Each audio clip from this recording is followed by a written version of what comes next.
ਦੀਪੋ ਦੇ ਵਿਆਹ ਨੂੰ ਹਾਲੇ 2 ਸਾਲ ਹੀ ਹੋਏ ਸਨ। ਘਰ ਵਾਲਾ ਬਿਮਾਰ ਰਹਿੰਦਾ ਸੀ। ਉਸਨੇ ਬਹੁਤ ਡਾਕਟਰਾਂ ਨੂੰ ਚੈੱਕ ਕਰਵਾਇਆ, ਪਰ ਸਭ ਨੇ ਜਵਾਬ ਦੇ ਦਿੱਤਾ ਸੀ। ਕਿਸੇ ਡਾਕਟਰ ਨੇ ਆਸ ਨਹੀਂ ਦੱਸੀ, ਬਸ ਇਹੀ ਕਹਿੰਦੇ ਕਿ ਕੁਝ ਦਿਨਾਂ ਦੇ ਮਹਿਮਾਨ ਹਨ। ਦੀਪੋ ਨੇ ਦੱਸਿਆ ਕਿ ਉਸਦੇ ਘਰ ਵਾਲੇ ਦੀ ਹਾਲਤ ਦਿਨ-ਬ-ਦਿਨ ਖਰਾਬ ਹੋ ਰਹੀ ਸੀ, ਪਰ ਉਸਨੇ ਕਿਹਾ ਕਿ ਉਸਨੂੰ ਆਪਣੇ ਘਰ ਵਾਲੇ ਦੀ ਗੱਲ 'ਤੇ ਬਹੁਤ ਗੁੱਸਾ ਆਉਂਦਾ ਹੈ। ਉਹ ਰੋਜ਼ ਰਾਤ ਨੂੰ ਮੈਨੂੰ ਆਪਣੇ ਕੋਲ ਬਿਠਾ ਕੇ ਇੱਕ ਫੋਟੋ ਦਿਖਾ ਕੇ ਕਹਿੰਦਾ ਹੈ ਕਿ ਜਦੋਂ ਮੈਂ ਮਰ ਗਿਆ ਤਾਂ ਇਸ ਨਾਲ ਵਿਆਹ ਕਰਵਾ ਲਈ। ਉਹ ਫੋਟੋ ਦੇਖ ਕੇ ਮੈਨੂੰ ਬਹੁਤ ਗੁੱਸਾ ਆਉਂਦਾ ਹੈ, ਕਿਉਂਕਿ ਉਹ ਇੱਕ 85 ਸਾਲ ਦਾ ਬੁੱਢਾ ਹੈ ਤੇ ਮੈਂ ਪਰਮਾਤਮਾ ਅੱਗੇ ਉਸ ਦੀ ਲੰਬੀ ਉਮਰ ਦੀ ਅਰਦਾਸ ਕਰਦੀ ਹਾਂ ਕਿ ਮੇਰੇ ਘਰ ਵਾਲੇ ਨੂੰ ਕੁਝ ਨਾ ਹੋਵੇ। ਮੈਂ ਆਪਣੇ ਘਰ ਵਾਲੇ ਨੂੰ ਬਹੁਤ ਪਿਆਰ ਕਰਦੀ ਸੀ। ਮੈਂ ਉਸ ਨਾਲ ਹੀ ਆਪਣੀ ਜ਼ਿੰਦਗੀ ਜੀਣਾ ਚਾਹੁੰਦੀ ਸੀ। ਇੱਕ ਦਿਨ ਦੀਪੋ ਦੇ ਘਰ ਵਾਲੇ ਦੀ ਮੌਤ ਹੋ ਗਈ। ਉਸ ਦੀ ਤਾਂ ਦੁਨੀਆ ਹੀ ਉਜੜ ਗਈ ਸੀ। ਦੀਪੋ ਨੇ ਕਿਹਾ ਕਿ ਹਾਲੇ ਤਾਂ ਉਹ ਆਪਣੇ ਗਮ ਵਿੱਚੋਂ ਬਾਹਰ ਵੀ ਨਹੀਂ ਆਈ ਸੀ। ਉਸ ਦੀ ਸੱਸ ਉਸ ਕੋਲ ਆਈ ਤੇ ਕਿਹਾ ਕਿ ਜਿਸ ਨਾਲ ਤੈਨੂੰ ਵਿਆਹ ਕਰਵਾਉਣ ਲਈ ਕਿਹਾ, ਮੈਂ ਉਸ ਨਾਲ ਵਿਆਹ ਕਰਵਾ ਲਵਾਂ। ਮੈਂ ਹੈਰਾਨੀ ਨਾਲ ਉਹਨਾਂ ਵੱਲ ਦੇਖਿਆ। ਮੈਂ ਵਿਆਹ ਨਹੀਂ ਕਰਵਾਉਣਾ ਚਾਹੁੰਦੀ ਸੀ, ਪਰ ਮਜਬੂਰਨ ਮੈਨੂੰ ਵਿਆਹ ਕਰਵਾਉਣਾ ਪਿਆ। ਵਿਆਹ ਵਾਲੀ ਰਾਤ ਜਦੋਂ ਉਹ ਮੇਰੇ ਕਮਰੇ ਵਿੱਚ ਆਇਆ ਤਾਂ ਮੇਰੀ ਚੀਕ ਨਿਕਲ ਗਈ। ਮੈਂ ਮਾਂ-ਪਿਓ ਦੀ ਇਕੱਲੀ ਕੁੜੀ ਸੀ। ਮੈਂ ਇੱਕ ਦਰਮਿਆਨੇ ਪਰਿਵਾਰ ਤੋਂ ਸੀ। ਮੇਰੇ ਮਾਂ-ਪਿਓ ਨੇ ਮੈਨੂੰ ਪੜ੍ਹਾਇਆ ਲਿਖਾਇਆ ਸੀ। ਉਹਨਾਂ ਮੈਨੂੰ ਕਿਹਾ ਕਿ ਉਹ ਮੇਰਾ ਵਿਆਹ ਕਰਨਾ ਚਾਹੁੰਦੇ ਹਨ। ਮੈਂ ਕਿਹਾ ਕਿ ਹਾਲੇ ਮੈਂ ਵਿਆਹ ਨਹੀਂ ਕਰਵਾਉਣਾ, ਮੈਂ ਹਾਲੇ ਪੜ੍ਹਨਾ ਚਾਹੁੰਦੀ ਹਾਂ। ਮੈਂ ਉਹਨਾਂ ਦੀ ਲਾਡਲੀ ਧੀ ਸੀ। ਉਹਨਾਂ ਕਿਹਾ ਕਿ ਠੀਕ ਹੈ, ਤੂੰ ਅੱਗੇ ਪੜ੍ਹਾਈ ਕਰ। ਮੈਂ ਅੱਗੇ ਪੜ੍ਹਾਈ ਸ਼ੁਰੂ ਕਰ ਦਿੱਤੀ। ਪੜ੍ਹਾਈ ਦੇ ਨਾਲ-ਨਾਲ ਮੈਂ ਨੌਕਰੀ ਵੀ ਜੁਆਇਨ ਕਰ ਲਈ ਸੀ। ਜਿੱਥੇ ਮੈਂ ਨੌਕਰੀ ਕਰਦੀ ਸੀ, ਸਾਰੇ ਬਹੁਤ ਹੀ ਚੰਗੇ ਸੀ। ਮੇਰੇ ਬੌਸ ਨੂੰ ਜਦੋਂ ਮੈਂ ਦੇਖਿਆ ਤਾਂ ਮੈਂ ਦੇਖਦੀ ਹੀ ਰਹਿ ਗਈ। ਉਹ ਜਵਾਨ ਤੇ ਰੱਜ ਕੇ ਸੋਹਣਾ ਮੁੰਡਾ ਸੀ। ਦਫ਼ਤਰ ਦੀਆਂ ਕੁੜੀਆਂ ਉਸਦੇ ਅੱਗੇ-ਪਿੱਛੇ ਘੁੰਮਦੀਆਂ ਸੀ। ਆਨੇ-ਬਹਾਨੇ ਉਸਦੇ ਕੈਬਿਨ ਵਿੱਚ ਜਾਂਦੀਆਂ ਸੀ। ਕਈ ਤਾਂ ਉਸ ਨਾਲ ਵਿਆਹ ਕਰਵਾਉਣਾ ਚਾਹੁੰਦੀਆਂ ਸੀ। ਮੈਨੂੰ ਵੀ ਉਹ ਬਹੁਤ ਵਧੀਆ ਲੱਗਦੇ ਸੀ, ਪਰ ਮੈਂ ਇੱਦਾਂ ਦੀ ਕੋਈ ਹਰਕਤ ਨਹੀਂ ਕੀਤੀ ਸੀ ਜਿਸ ਨਾਲ ਮੇਰੇ ਚਰਿੱਤਰ 'ਤੇ ਕੋਈ ਉਂਗਲ ਚੁੱਕੇ। ਮੇਰੇ ਮਾਂ-ਪਿਓ ਮੇਰੇ 'ਤੇ ਬਹੁਤ ਭਰੋਸਾ ਕਰਦੇ ਸੀ, ਇਸ ਲਈ ਉਹਨਾਂ ਨੇ ਮੈਨੂੰ ਨੌਕਰੀ ਦੀ ਇਜਾਜ਼ਤ ਦਿੱਤੀ ਸੀ ਅਤੇ ਮੈਂ ਕੋਈ ਅਜਿਹਾ ਕੰਮ ਨਹੀਂ ਕਰਨਾ ਚਾਹੁੰਦੀ ਸੀ ਜਿਸ ਨਾਲ ਮੇਰੇ ਮਾਂ-ਪਿਓ ਦੀ ਇੱਜ਼ਤ 'ਤੇ ਕੋਈ ਆਂਚ ਆਵੇ। ਮੈਂ ਸੋਚਦੀ ਕਿ ਜੇਕਰ ਇਹ ਮੁੰਡਾ ਮੇਰੇ ਭਾਗਾਂ ਵਿੱਚ ਹੋਵੇਗਾ ਤਾਂ ਮਿਲ ਹੀ ਜਾਵੇਗਾ, ਕਿਉਂਕਿ ਜੋੜੇ ਤਾਂ ਰੱਬ ਬਣਾ ਕੇ ਹੀ ਭੇਜਦਾ। ਉਸ ਦਾ ਨਾਂ ਰਾਜ ਸੀ। ਉਹ ਬਹੁਤ ਵਧੀਆ ਤੇ ਚੰਗਾ ਇਨਸਾਨ ਸੀ। ਮੇਰੀ ਉਹਨਾਂ ਨਾਲ ਗੱਲ ਕੰਮ ਦੇ ਸਿਲਸਿਲੇ ਵਿੱਚ ਹੀ ਹੁੰਦੀ ਸੀ। ਘੱਟ ਹੀ ਬੋਲਦੇ ਸੀ ਤੇ ਜਦੋਂ ਵੀ ਉਹ ਕਿਸੇ ਕੁੜੀ ਨਾਲ ਗੱਲ ਕਰਦੇ ਤਾਂ ਉਹ ਨਜ਼ਰਾਂ ਨੀਚੇ ਕਰਕੇ ਕਰਦਾ ਸੀ। ਉਹ ਕੁੜੀਆਂ ਤੇ ਔਰਤਾਂ ਦੀ ਬਹੁਤ ਇੱਜ਼ਤ ਕਰਦੇ ਸੀ। ਮੈਂ ਇਹੋ ਜਿਹਾ ਹੀ ਘਰ ਵਾਲਾ ਚਾਹੁੰਦੀ ਸੀ ਜੋ ਸ਼ਰੀਫ ਹੋਵੇ। ਇੱਕ ਦਿਨ ਰਾਜ ਨੇ ਮੈਨੂੰ ਕਿਹਾ ਕਿ ਉਹ ਮੈਨੂੰ ਬਹੁਤ ਪਸੰਦ ਕਰਦਾ ਹੈ ਤੇ ਪੁੱਛਿਆ ਕਿ ਤੂੰ ਮੇਰੇ ਨਾਲ ਵਿਆਹ ਕਰਵਾਏਂਗੀ। ਮੈਂ ਤਾਂ ਉਸ ਨੂੰ ਪਹਿਲਾਂ ਹੀ ਪਸੰਦ ਕਰਦੀ ਸੀ। ਮੈਂ ਉਸ ਨਾਲ ਵਿਆਹ ਕਰਵਾਉਣਾ ਚਾਹੁੰਦੀ ਸੀ, ਪਰ ਮੈਂ ਆਪਣੇ ਮਾਂ-ਪਿਓ ਤੋਂ ਪੁੱਛੇ ਬਿਨਾਂ ਨਹੀਂ ਕਰ ਸਕਦੀ ਸੀ। ਜੇਕਰ ਉਹ ਹਾਂ ਕਰਨਗੇ ਤਾਂ ਮੈਨੂੰ ਕੋਈ ਇਤਰਾਜ਼ ਨਹੀਂ ਹੈ। ਉਸ ਨੇ ਕਿਹਾ, ਠੀਕ ਹੈ, ਤੂੰ ਆਪਣੇ ਮਾਂ-ਪਿਓ ਨੂੰ ਪੁੱਛ ਲਈ। ਮੈਂ ਆਪਣੇ ਮਾਂ-ਪਿਓ ਨਾਲ ਗੱਲ ਕੀਤੀ, ਰਾਜ ਬਾਰੇ ਸਭ ਦੱਸ ਦਿੱਤਾ। ਮੇਰੇ ਘਰ ਦੇ ਰਾਜ਼ੀ ਹੋ ਗਏ। ਮੈਂ ਰਾਜ ਨੂੰ ਕਿਹਾ ਕਿ ਮੇਰੇ ਮਾਂ-ਪਿਓ ਨੇ ਹਾਂ ਕਰ ਦਿੱਤੀ ਹੈ। ਬਹੁਤ ਖੁਸ਼ ਹੋ ਗਿਆ ਸੀ, ਪਰ ਮੈਨੂੰ ਇਹ ਜਾਣ ਕੇ ਹੈਰਾਨੀ ਹੋਈ ਕਿ ਉਸਦੇ ਪਾਪਾ ਨਹੀਂ ਮੰਨੇ। ਰਾਜ ਹਮੇਸ਼ਾ ਮੈਨੂੰ ਆਪਣੇ ਮਾਂ-ਪਿਓ ਬਾਰੇ ਦੱਸਦਾ ਹੁੰਦਾ ਸੀ, ਪਰ ਮੈਨੂੰ ਇਹ ਸੀ ਕਿ ਉਹ ਮੰਨ ਜਾਣਗੇ, ਪਰ ਉਹ ਨਹੀਂ ਮੰਨੇ। ਰਾਜ ਆਪਣੇ ਮਾਂ-ਪਿਓ ਨੂੰ ਬਹੁਤ ਪਿਆਰ ਕਰਦਾ ਸੀ। ਸ਼ਾਇਦ ਉਸਦੇ ਮਾਂ-ਪਿਓ ਨੇ ਉਸ ਲਈ ਕੋਈ ਹੋਰ ਕੁੜੀ ਦੇਖੀ ਹੋਈ ਸੀ ਤੇ ਉੱਥੇ ਉਸ ਦਾ ਵਿਆਹ ਕਰਨਾ ਚਾਹੁੰਦੇ ਸਨ। ਰਾਜ ਉਹਨਾਂ ਤੋਂ ਬਿਨਾਂ ਪੁੱਛੇ ਕੁਝ ਨਹੀਂ ਸੀ ਕਰਦਾ। ਉਸ ਨੇ ਮੈਨੂੰ ਕਿਹਾ ਕਿ ਜਦੋਂ ਤੱਕ ਮੇਰੇ ਮਾਂ-ਪਿਓ ਨਹੀਂ ਮੰਨਦੇ, ਤੈਨੂੰ ਇੰਤਜ਼ਾਰ ਕਰਨਾ ਪੈਣਾ। ਮੈਂ ਕਿਹਾ, ਠੀਕ ਹੈ, ਤੁਸੀਂ ਉਹਨਾਂ ਨੂੰ ਮਨਾਓ, ਮੈਂ ਤੁਹਾਡਾ ਜ਼ਿੰਦਗੀ ਭਰ ਇੰਤਜ਼ਾਰ ਕਰਾਂਗੀ। ਉਸ ਨੇ ਹਰ ਤਰੀਕੇ ਨਾਲ ਮਨਾਇਆ। ਫਿਰ ਉਸ ਨੇ ਆਖਰ ਵਿੱਚ ਕਹਿ ਦਿੱਤਾ ਕਿ ਜੇਕਰ ਮੇਰਾ ਵਿਆਹ ਤੁਸੀਂ ਨਹੀਂ ਕੀਤਾ ਤਾਂ ਮੈਂ ਕਿਸੇ ਵੀ ਕੁੜੀ ਨਾਲ ਵਿਆਹ ਨਹੀਂ ਕਰਵਾਉਣਾ। ਆਖਰਕਾਰ ਉਹ ਰਾਜ ਦੀ ਜਿੱਦ ਅੱਗੇ ਮੰਨ ਗਏ। ਉਹ ਸਾਡੇ ਘਰ ਰਿਸ਼ਤਾ ਲੈ ਕੇ ਆਏ ਤੇ ਰਾਜ ਦੀ ਮਾਂ ਨੇ ਕਿਹਾ ਕਿ ਮੇਰੀ ਨੂੰਹ ਤਾਂ ਬਹੁਤ ਸੋਹਣੀ ਹੈ। ਮੈਂ ਸ਼ੁਕਰ ਕੀਤਾ ਕਿ ਮੈਂ ਉਹਨਾਂ ਨੂੰ ਪਸੰਦ ਸੀ, ਨਹੀਂ ਤਾਂ ਇਹੋ ਡਰ ਸੀ ਕਿ ਜੇਕਰ ਮੈਂ ਉਹਨਾਂ ਨੂੰ ਪਸੰਦ ਨਾ ਆਈ ਫਿਰ ਕੀ ਬਣੂ। ਕੁਝ ਦਿਨਾਂ ਬਾਅਦ ਸਾਡਾ ਵਿਆਹ ਹੋ ਗਿਆ। ਮੈਂ ਰਾਜ ਦੇ ਘਰ ਆ ਗਈ। ਵਿਆਹ ਵਾਲੇ ਦਿਨ ਰਾਤ ਨੂੰ ਰਾਜ ਜਦੋਂ ਕਮਰੇ ਵਿੱਚ ਆਇਆ, ਉਸਨੇ ਮੇਰੀ ਬਹੁਤ ਤਾਰੀਫ ਕੀਤੀ, ਕਿਹਾ ਕਿ ਤੂੰ ਬਹੁਤ ਸੋਹਣੀ ਲੱਗ ਰਹੀ ਹੈ। ਰਾਜ ਨੇ ਕਿਹਾ ਕਿ ਆਪਣਾ ਪਿਆਰ ਜਿੱਤ ਗਿਆ ਅਤੇ ਅੱਜ ਆਪਾਂ ਨਾਲ ਹਾਂ। ਉਸਨੇ ਮੈਨੂੰ ਕਿਹਾ ਕਿ ਉਹ ਮੈਨੂੰ ਬਹੁਤ ਪਿਆਰ ਕਰਦਾ ਹੈ। ਫਿਰ ਉਸਨੇ ਮੈਨੂੰ ਇੱਕ ਗਿਫਟ ਦਿੱਤਾ। ਮੈਂ ਉਸ ਨੂੰ ਖੋਲ੍ਹ ਕੇ ਦੇਖਿਆ ਤਾਂ ਉਹ ਬਹੁਤ ਸੋਹਣਾ ਹੀਰਿਆਂ ਦਾ ਹਾਰ ਸੀ। ਮੈਂ ਰਾਜ ਨੂੰ ਕਿਹਾ ਕਿ ਇਹ ਤਾਂ ਬਹੁਤ ਸੋਹਣਾ ਹੈ, ਪਰ ਉਸਨੇ ਕਿਹਾ ਤੇਰੇ ਤੋਂ ਜ਼ਿਆਦਾ ਸੋਹਣਾ ਨਹੀਂ ਹੈ। ਉਸਨੇ ਮੈਨੂੰ ਕਿਹਾ ਕਿ ਜੇਕਰ ਮੇਰੇ ਮਾਪਿਓ ਤੈਨੂੰ ਕੁਝ ਕਹਿ ਦੇਣ ਤਾਂ ਗੁੱਸਾ ਨਾ ਕਰੀਂ ਤੇ ਉਹਨਾਂ ਦੀ ਸੇਵਾ ਕਰੀਂ। ਮੈਂ ਕਿਹਾ ਤੁਸੀਂ ਫਿਕਰ ਨਾ ਕਰੋ, ਮੈਂ ਉਹਨਾਂ ਦਾ ਪੂਰਾ ਧਿਆਨ ਰੱਖਾਂਗੀ। ਫਿਰ ਅਸੀਂ ਹਨੀਮੂਨ 'ਤੇ ਚਲੇ ਗਏ। ਰਾਜ ਮੇਰੇ 'ਤੇ ਬਹੁਤ ਖਰਚ ਕਰਦਾ, ਮਹਿੰਗੇ ਮਹਿੰਗੇ ਗਿਫਟ ਦਿੰਦਾ। ਉਸਨੇ ਮੈਨੂੰ ਬਹੁਤ ਖੁਸ਼ੀਆਂ ਦਿੱਤੀਆਂ ਸੀ। ਜਦੋਂ ਅਸੀਂ ਵਾਪਸ ਆਏ ਤਾਂ ਮੈਂ ਆਪਣੀ ਸੱਸ ਨੂੰ ਕਿਹਾ ਕਿ ਤੁਸੀਂ ਹੁਣ ਫਿਕਰ ਨਾ ਕਰੋ, ਅੱਜ ਤੋਂ ਘਰ ਦੀ ਜ਼ਿੰਮੇਵਾਰੀ ਮੈਂ ਚੁੱਕ ਲੈਣੀ ਹੈ। ਪਰ ਉਹਨਾਂ ਕਿਹਾ ਕਿ ਘਰ ਦਾ ਸਾਰਾ ਕੰਮ ਨੌਕਰ ਕਰਦੇ ਨੇ, ਕੋਈ ਲੋੜ ਨਹੀਂ ਹੈ। ਮੈਂ ਸਾਰਾ ਦਿਨ ਘਰ ਵਿੱਚ ਫ੍ਰੀ ਹੁੰਦੀ ਸੀ। ਰਾਜ ਨੇ ਕਿਹਾ ਕਿ ਤੂੰ ਫੇਰ ਤੋਂ ਜੁਆਇਨ ਕਰ ਲੈ। ਮੈਂ ਫੇਰ ਤੋਂ ਦਫ਼ਤਰ ਜਾਣਾ ਸ਼ੁਰੂ ਕਰ ਦਿੱਤਾ। ਅਸੀਂ ਦੋਨੋਂ ਇਕੱਠੇ ਜਾਂਦੇ ਤੇ ਇਕੱਠੇ ਵਾਪਸ ਆਉਂਦੇ, ਲੰਚ ਇਕੱਠੇ ਕਰਦੇ। ਰਾਜ ਮੈਨੂੰ ਘੁਮਾਉਣ ਲੈ ਜਾਂਦਾ, ਕਦੀ ਸ਼ਾਪਿੰਗ ਕਰਨ ਲਈ ਲੈ ਕੇ ਜਾਂਦਾ। ਮੈਂ ਰਾਜ ਨੂੰ ਕਹਿੰਦੀ ਕਿ ਮੈਨੂੰ ਲੱਗਦਾ ਹੈ ਜਿਵੇਂ ਘਰ ਦੇ ਮੇਰੇ ਤੋਂ ਖੁਸ਼ ਨਹੀਂ। ਉਸਨੇ ਕਿਹਾ ਕਿ ਤੈਨੂੰ ਐਵੇਂ ਹੀ ਲੱਗਦਾ ਹੈ, ਐਸਾ ਕੁਝ ਨਹੀਂ ਹੈ। ਨਾਲੇ ਜਦੋਂ ਤੱਕ ਮੈਂ ਹਾਂ ਤੈਨੂੰ ਚਿੰਤਾ ਕਰਨ ਦੀ ਲੋੜ ਨਹੀਂ ਹੈ। ਮੇਰੀ ਇੱਕ ਨਣਦ ਸੀ, ਉਸ ਨੂੰ ਜੇਕਰ ਆਪਣੇ ਨਾਲ ਜਾਣ ਨੂੰ ਕਹਿੰਦੀ ਤਾਂ ਮੇਰੀ ਸੱਸ ਕਹਿ ਦਿੰਦੀ ਤੇਰਾ ਨਵਾਂ ਵਿਆਹ ਹੋਇਆ ਹੈ, ਤੂੰ ਆਪਣੇ ਘਰ ਵਾਲੇ ਨਾਲ ਘੁੰਮ। ਪਰ ਮੈਂ ਕਦੀ ਉਹਨਾਂ ਦੀ ਗੱਲ ਨੂੰ ਇੰਨਾ ਦਿਲ ਨਾਲ ਨਹੀਂ ਲਾਇਆ ਸੀ। ਰੱਬ ਨੇ ਮੇਰੀ ਕਿਸਮਤ ਵਿੱਚ ਖੁਸ਼ੀਆਂ ਘੱਟ ਹੀ ਲਿਖੀਆਂ ਸੀ। ਇੱਕ ਦਿਨ ਰਾਜ ਦੀ ਸਿਹਤ ਖਰਾਬ ਹੋ ਗਈ। ਮੇਰਾ ਸਹੁਰਾ ਰਾਜ ਨੂੰ ਹਸਪਤਾਲ ਲੈ ਕੇ ਗਿਆ। ਜਦੋਂ ਮੈਂ ਉਹਨਾਂ ਨੂੰ ਪੁੱਛਿਆ ਕਿ ਡਾਕਟਰ ਨੇ ਕੀ ਕਿਹਾ ਹੈ ਤਾਂ ਉਹਨਾਂ ਕਿਹਾ ਕਿ ਟੈਸਟ ਹੋਏ ਨੇ, ਰਿਪੋਰਟ ਕੱਲ੍ਹ ਆਵੇਗੀ। ਅਗਲੇ ਦਿਨ ਮੈਂ ਰਿਪੋਰਟ ਬਾਰੇ ਪੁੱਛਿਆ ਤਾਂ ਰਾਜ ਨੇ ਕਿਹਾ ਕਿ ਪਾਪਾ ਲੈਣ ਗਏ ਹਨ। ਹੁਣ ਰਾਜ ਦੀ ਸਿਹਤ ਖਰਾਬ ਹੀ ਰਹਿਣ ਲੱਗੀ ਸੀ ਤੇ ਹਮੇਸ਼ਾ ਮੇਰਾ ਸਹੁਰਾ ਹੀ ਰਾਜ ਨੂੰ ਲੈ ਕੇ ਜਾਂਦਾ। ਜੇਕਰ ਮੈਂ ਕਹਿੰਦੀ ਕਿ ਮੈਂ ਚੱਲਾਂ ਤਾਂ ਉਹ ਮਨਾ ਕਰ ਦਿੰਦੇ। ਰਾਜ ਬਿਮਾਰ ਰਹਿਣ ਲੱਗੇ ਸੀ। ਜੇਕਰ ਰਿਪੋਰਟ ਬਾਰੇ ਪੁੱਛਿਆ ਤਾਂ ਬਹਾਨਾ ਬਣਾ ਦਿੰਦੇ। ਰਾਜ ਨੂੰ ਮੈਂ ਪੁੱਛਿਆ ਕਿ ਤੁਹਾਨੂੰ ਕੀ ਬਿਮਾਰੀ ਹੈ ਤਾਂ ਉਹ ਵੀ ਨਾ ਦੱਸਦੇ ਕਿ ਮੈਂ ਚਿੰਤਾ ਕਰੂੰਗੀ। ਹੁਣ ਰਾਜ ਨੂੰ ਆਪਣੀ ਜ਼ਿੰਦਗੀ ਦਾ ਭਰੋਸਾ ਨਹੀਂ ਰਿਹਾ ਸੀ। ਇੱਕ ਦਿਨ ਉਸਨੇ ਮੈਨੂੰ ਕੋਲ ਬੁਲਾ ਕੇ ਕਿਹਾ ਕਿ ਹੁਣ ਮੈਨੂੰ ਭਰੋਸਾ ਨਹੀਂ ਹੈ, ਮੇਰੇ ਜਾਣ ਪਿੱਛੋਂ ਤੂੰ ਵਿਆਹ ਕਰਵਾ ਲਈ। ਮੈਂ ਉਸ ਨੂੰ ਕਿਹਾ ਕਿ ਤੁਸੀਂ ਇੱਦਾਂ ਨਾ ਕਹੋ। ਫਿਰ ਉਸਨੇ ਮੈਨੂੰ ਆਪਣੀ ਜੇਬ ਵਿੱਚੋਂ ਇੱਕ ਫੋਟੋ ਕੱਢ ਕੇ ਦਿੱਤੀ। ਜਦੋਂ ਮੈਂ ਫੋਟੋ ਦੇਖੀ ਤਾਂ ਮੇਰੀ ਰੂਹ ਕੰਬ ਗਈ। ਉਹ 80 ਸਾਲ ਦਾ ਬੁੱਢਾ ਸੀ ਤੇ ਮੈਂ 24 ਸਾਲ ਦੀ ਸੀ। ਮੈਂ ਰਾਜ ਨੂੰ ਕਿਹਾ ਕਿ ਤੁਹਾਨੂੰ ਮੈਂ ਕੁਝ ਨਹੀਂ ਹੋਣ ਦੇਣਾ। ਮੈਂ ਰੱਬ ਅੱਗੇ ਅਰਦਾਸ ਕੀਤੀ ਕਿ ਰਾਜ ਨੂੰ ਕੁਝ ਨਾ ਹੋਵੇ। ਪਰ ਰਾਜ ਰੋਜ਼ ਰਾਤ ਨੂੰ ਇੱਕੋ ਗੱਲ ਕਹਿੰਦੇ ਕਿ ਤੂੰ ਇਸ ਨਾਲ ਵਿਆਹ ਕਰਵਾ ਲਈ। ਮੈਨੂੰ ਗੁੱਸਾ ਆਉਂਦਾ ਕਿ ਤੁਸੀਂ ਚੰਗਾ ਸੋਚੋ, ਕੁਝ ਨਹੀਂ ਹੁੰਦਾ। ਫਿਰ ਇੱਕ ਦਿਨ ਉਹੀ ਹੋ ਗਿਆ ਜਿਸ ਦਾ ਮੈਨੂੰ ਡਰ ਸੀ। ਉਸ ਦਿਨ ਮੇਰੀ ਤਬੀਅਤ ਠੀਕ ਨਹੀਂ ਸੀ। ਮੈਂ ਦਫ਼ਤਰ ਨਹੀਂ ਗਈ ਪਰ ਰਾਜ ਦਫ਼ਤਰ ਚਲੇ ਗਏ। ਉਹ ਕੁਝ ਠੀਕ ਲੱਗ ਰਹੇ ਸੀ। ਮੈਂ ਬਹੁਤ ਮਨਾ ਕੀਤਾ ਪਰ ਉਹਨਾਂ ਨੇ ਨਾ ਮੰਨਿਆ। ਰਾਜ ਦੇ ਜਾਣ ਤੋਂ ਬਾਅਦ ਮੈਨੂੰ ਫੋਨ ਆਇਆ ਕਿ ਰਾਜ ਦੀ ਤਬੀਅਤ ਖਰਾਬ ਹੈ ਅਤੇ ਉਹ ਹਸਪਤਾਲ ਵਿੱਚ ਹੈ। ਜਦੋਂ ਫੋਨ ਆਇਆ ਮੈਂ ਜਿਸ ਹਾਲ ਵਿੱਚ ਬੈਠੀ ਸੀ ਉਸੇ ਹਾਲ ਵਿੱਚ ਹਸਪਤਾਲ ਚਲੀ ਗਈ। ਜਦੋਂ ਮੈਂ ਉੱਥੇ ਪਹੁੰਚੀ ਤਾਂ ਰਾਜ ਆਖਰੀ ਸਾਹਾਂ 'ਤੇ ਸੀ। ਉਸਨੇ ਮੈਨੂੰ ਕਿਹਾ ਕਿ ਤੂੰ ਉਹ ਆਦਮੀ ਨਾਲ ਵਿਆਹ ਕਰਵਾ ਲਵੀਂ। ਇਹ ਕਹਿ ਕੇ ਉਸਨੇ ਦਮ ਤੋੜ ਦਿੱਤਾ। ਮੈਂ ਉੱਥੇ ਬੈਠੀ ਪੱਥਰ ਬਣ ਗਈ ਸੀ। ਮੈਂ ਆਪਣੇ ਹੋਸ਼ ਗਵਾ ਲਏ। ਮੇਰਾ ਦਿਲ ਸੱਚ ਮੰਨਣ ਨੂੰ ਤਿਆਰ ਨਹੀਂ ਸੀ ਕਿ ਉਹ ਮੈਨੂੰ ਛੱਡ ਕੇ ਚਲੇ ਗਏ। ਹੁਣ ਮੈਂ ਆਪਣੇ ਕਮਰੇ ਵਿੱਚ ਪਈ ਰਹਿੰਦੀ ਸੀ। ਮੇਰਾ ਵਿਆਹ ਦਾ ਕੋਈ ਮਨ ਨਹੀਂ ਸੀ। ਪਰ ਇੱਕ ਦਿਨ ਮੇਰੀ ਸੱਸ ਮੇਰੇ ਕਮਰੇ ਵਿੱਚ ਆਈ ਤੇ ਕਹਿਣ ਲੱਗੀ ਕਿ ਆਪਣੇ ਦੂਜੇ ਵਿਆਹ ਦੀ ਤਿਆਰੀ ਕਰ।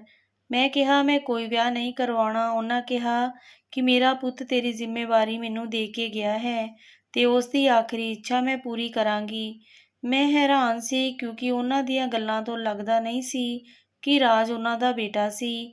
ਉਹਨਾਂ ਦੇ ਮੂੰਹ 'ਤੇ ਕੋਈ ਗਮ ਨਜ਼ਰ ਨਹੀਂ ਸੀ ਆਉਂਦਾ। ਮੇਰੇ ਮਾਂ-ਪਿਓ ਮੈਨੂੰ ਲੈਣ ਆਏ ਤਾਂ ਮੇਰੀ ਸੱਸ ਨੇ ਕਿਹਾ ਕਿ ਇਹ ਹੁਣ ਮੇਰੀ ਧੀ ਹੈ, ਇਹ ਇੱਥੇ ਹੀ ਰਹੇਗੀ। ਮੇਰਾ ਆਪਣੇ ਮਾਂ-ਪਿਓ ਨਾਲ ਜਾਣ ਦਾ ਮਨ ਸੀ, ਪਰ ਰਾਜ ਦੀ ਸਹੁੰ ਨੇ ਮੈਨੂੰ ਰੋਕ ਕੇ ਰੱਖਿਆ ਸੀ। ਮੈਂ ਮਜਬੂਰੀ ਵਿੱਚ ਰਾਜ ਦੀ ਆਖਰੀ ਇੱਛਾ ਪੂਰੀ ਕਰਨ ਲਈ ਵਿਆਹ ਵਾਸਤੇ ਹਾਂ ਕਰ ਦਿੱਤੀ। ਕੁਝ ਦਿਨਾਂ ਬਾਅਦ ਮੇਰੀ ਸੱਸ ਨੇ ਮੇਰਾ ਵਿਆਹ ਕਰਵਾ ਦਿੱਤਾ। ਮੈਨੂੰ ਦੇਖ ਕੇ ਲੋਕ ਗੱਲਾਂ ਕਰ ਰਹੇ ਸੀ ਕਿ ਹਾਲੇ ਕੁਝ ਦਿਨ ਹੋਏ ਨੇ ਘਰਵਾਲੀ ਨੂੰ ਗਏ ਤੇ ਇਸ ਨੂੰ ਦੇਖੋ ਵਿਆਹ ਕਰਵਾ ਲਿਆ, ਪਰ ਮੇਰੇ 'ਤੇ ਉਹਨਾਂ ਦਾ ਕੋਈ ਅਸਰ ਨਹੀਂ ਹੋਇਆ। ਮੈਂ ਤਾਂ ਆਪ ਇੱਕ ਲਾਸ਼ ਸੀ, ਜੋ ਦੇਖਣ ਨੂੰ ਜਿਉਂਦੀ ਲੱਗਦੀ ਸੀ, ਪਰ ਕੁਝ ਵਿੱਚ ਨਹੀਂ ਸੀ। ਫਿਰ ਮੇਰੀ ਨਣਦ ਮੈਨੂੰ ਮੇਰੇ ਕਮਰੇ ਵਿੱਚ ਛੱਡ ਗਈ। ਜਦੋਂ ਮੇਰਾ ਘਰਵਾਲਾ ਅੰਦਰ ਆਇਆ ਤਾਂ ਮੈਂ ਉਸ ਨੂੰ ਦੇਖ ਕੇ ਡਰ ਗਈ ਤੇ ਬੈੱਡ ਤੋਂ ਉੱਤਰ ਕੇ ਜਾਣ ਲੱਗੀ ਤਾਂ ਉਸ ਨੇ ਕਿਹਾ ਕਿ ਤੂੰ ਡਰ ਨਾ, ਮੇਰੇ ਨਾਲ ਹੀ ਤੇਰਾ ਵਿਆਹ ਹੋਇਆ ਹੈ।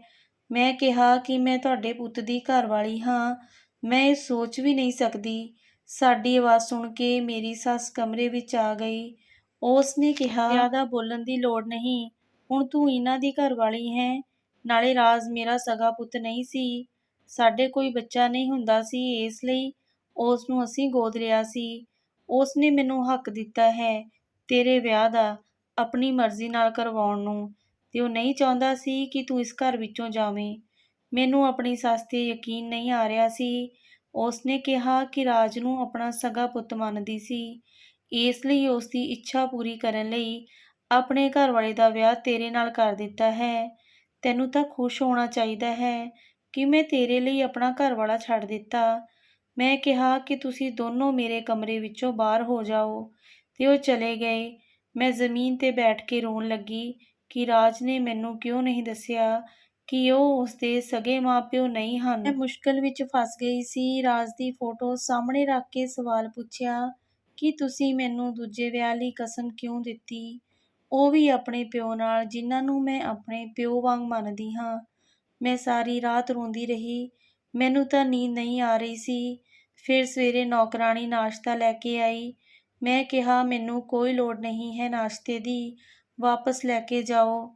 ਮੈਂ ਕਿਹਾ ਕਿ ਮੇਰਾ ਦਿਲ ਨਹੀਂ ਹੈ ਨਾਸ਼ਤੇ ਦਾ, ਮੇਰਾ ਦਿਲ ਕਰਦਾ ਹੈ ਕਿ ਇਸ ਘਰ ਤੋਂ ਦੂਰ ਚਲੀ ਜਾਵਾਂ, ਨਾਲੇ ਮੇਰਾ ਦਿਲ ਲੱਗ ਜਾਊਗਾ।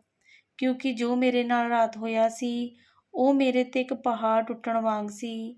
ਮੈਂ ਦਫ਼ਤਰ ਜਾਣ ਲਈ ਤਿਆਰ ਹੋ ਰਹੀ ਸੀ।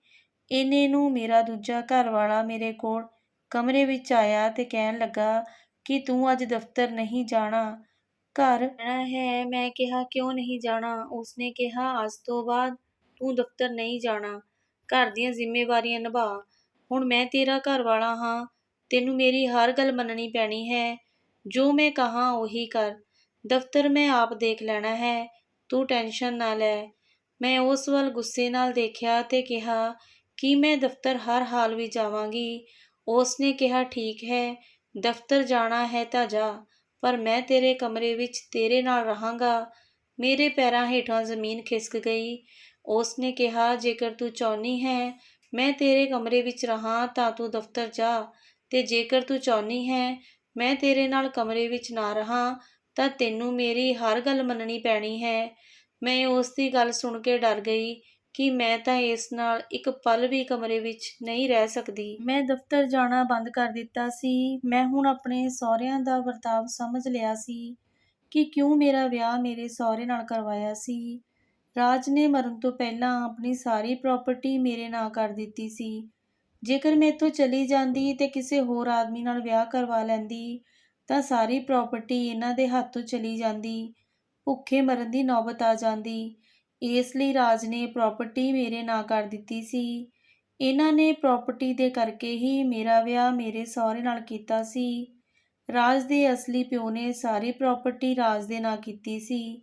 ਮੇਰੀ ਆਪਣੀ ਸੱਸ ਹੀ ਮੇਰੀ ਦੁਸ਼ਮਣ ਬਣ ਗਈ ਸੀ। ਮੈਂ ਹੁਣ ਸਾਰਾ ਦਿਨ ਆਪਣੇ ਕਮਰੇ ਵਿੱਚ ਪਈ ਰਹਿੰਦੀ ਸੀ, ਕਿਤੇ ਬਾਹਰ ਨਾ ਜਾਂਦੀ ਤੇ ਨਾ ਹੀ ਕਿਸੇ ਨੂੰ ਮਿਲਦੀ ਸੀ। ਮੇਰੀ ਸਿਹਤ ਖਰਾਬ ਹੋਣ ਲੱਗ ਪਈ ਸੀ, ਮੇਰੀ ਭੁੱਖ ਪਿਆਸ ਮਰ ਗਈ ਸੀ।